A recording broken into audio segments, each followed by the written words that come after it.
Euzu billahi mineşşeytanirracim. Bismillahirrahmanirrahim. 72. sure Cin. Mekke'de nazil bo'lgan 28 oyat. Nihayet şefqatlik, mehribon Allohning ismi bilan boshlayman. Ey Muhammad, qavmingga aytqinki, bir qancha nafar jinning mendan Qur'on tinglab iymon etganligi menga vahiy qilindi. Ular qavmiga qaytib borgandan keyin aytdi: Biz to'g'ri yo'lga boshlaydigan ajoyib Qur'onni haqiqatan angladik. Uningga iymon etdik. Parvardigorimizga hech kimni sherik keltirmaymiz. Parvardigorimizning azimati kattadir, xotini va bolasi yo'qdir. Bizning oramizdagi ahmoq, ya'ni iblis, Allohga va uning kattaligiga noloyiq so'zlarni qildi. Biz insonlar va jinlar Allohga yolg'onni chaplamaydi deb o'ylagan edik.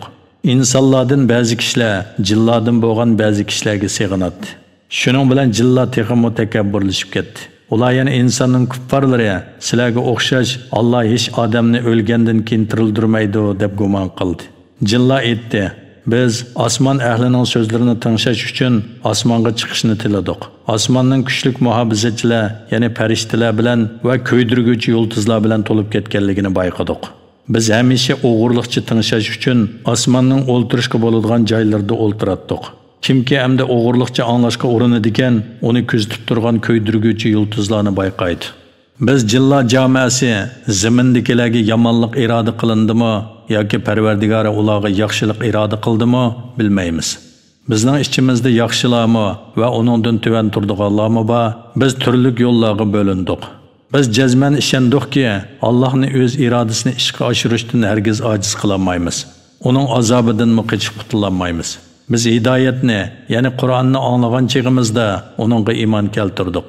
Kimki Parvardigoriga iymon etadigan, yaxshiliklarining kemiyib ketishidan va yomonliklarining ortib zulm qilinishidan qo'rqmaydi. Bizdan musulmonlar va haq yo'ldan chiquvchilarmi bor? Musulmon bo'lganlar to'g'ri yo'lni izlagan bo'ladi. To'g'ri yo'ldan chiquvchilar jahannamga o'tin bo'ladi.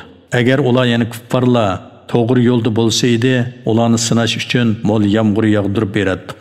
Kimki Parvardigorining zikridan, ya'ni Allohning toat ibodatidan yuz o'raydigan, Alloh uni qattiq azobga duchor qiladi. Masjidlar Allohga xosdir. Allohga qo'shib hech kimga ibodat qilmanglar. Allohning bandasi, ya'ni Muhammad alayhissalom Allohga ibodat qilishga turganda, Qur'on tinglash uchun jinlar o'lishib uni besilishga tos qoldi.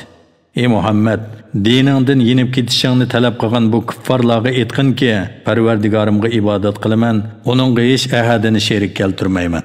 Aytqinki, men sizlarga foyda ziyon yetkazishga qodir bo'lolmayman. Buningga faqat Alloh qodir bo'la oladi.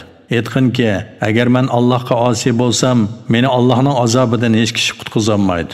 Allohdan boshqa hech panohgohni topolmayman. Shundaq turug'liq, men sizlarning talabinglarni qanday qabul qila olmayman? Men faqat sizlarga Allohning elchiligini yetkazishga qodirman.